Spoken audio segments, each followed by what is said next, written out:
Welcome back, boxing fans. Another great show with Sean on boxing.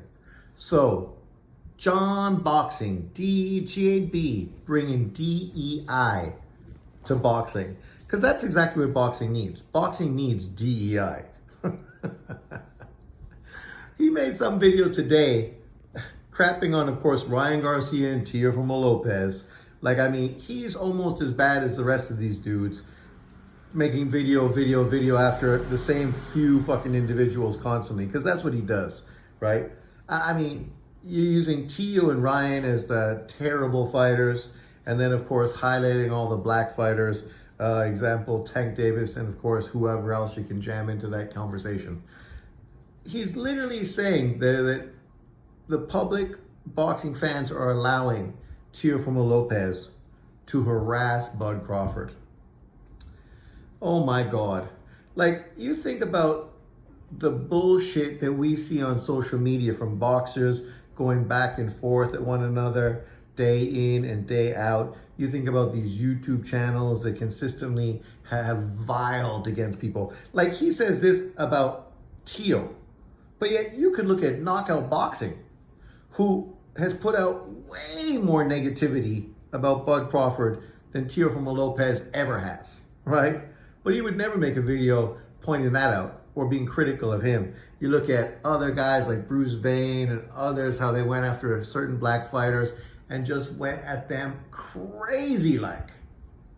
But of course with John, the only reason a video is worth making is when we can be a victim, when we can push DEI, and we can use non-black fighters or non-black fans or non-black media or non-black promoters or non-black YouTubers or non-black trainers, whoever it is, as long as they're not black, so we can push some racial fucking narrative on the channel again.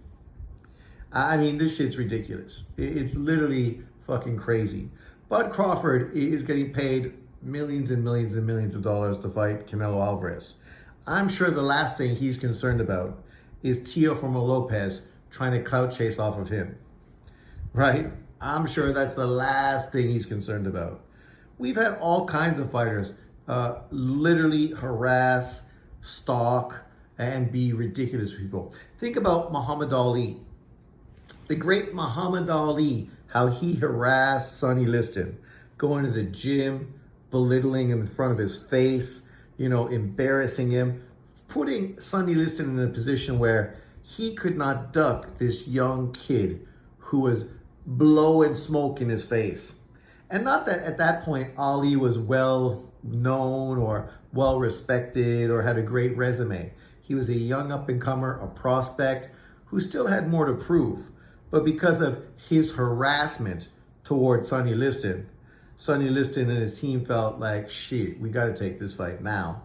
And of course, we know how that unfolded. Of course, it was the end of Sonny Liston's career, more or less, and the beginning of the great Muhammad Ali, right? This is no different than we saw Teofimo Lopez shitting all over Lomachenko in the build-up for the potential Lomachenko-Teo fight, or other fighters that consistently have crapped on Lomachenko or others, right? We see that all the time. But of course, this is kind of like what's going on now with South Africa.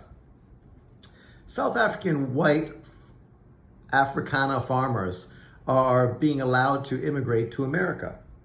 But of course, the Democrats and many people are up in arms because these refugees are coming to America and they're the wrong kind of refugees, right? They don't have the right look. They're not colored. They're white. So they can't be refugees because we know white people are the ruination of the world. So the fact that these white farmers need to run away from South Africa to save their life and move to America, somehow this cannot be real.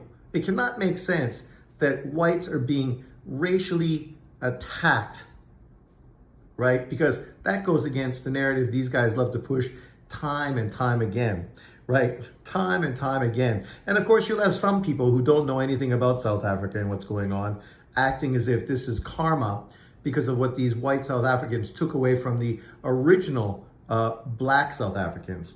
But what these guys don't know is that the Zulus literally moved to South Africa 150 years after the Afrikaners. And no one's trying to kick the Zulus out of South Africa because they got the right look, right? It all comes down to the color of your skin. You can be an African who immigrated to South Africa, took the land from the original Africans, killed them and got rid of them and took over their land, because this makes you somehow South African now, even though you're no more South African than the guys that moved there from Holland, right? No difference. But this is the same thing with what we see in boxing today. A lot of stupid, ignorant fucking people that just want to continue to push some racial narrative. They don't mind when non-black fighters are being attacked, racially profiled, criticized, because they're the wrong look. They're the wrong look to support. They're the enemy. They're the villain. Everything bad in the sport is because of them, right? This 10% of the global population, they're the ones that need to take all responsibility for every bad thing that literally happens in the world. Boxing is just a microcosm of that, right? It's ridiculous. These people are so ignorant, so uneducated, and just plain fucking stupid. But what do we expect?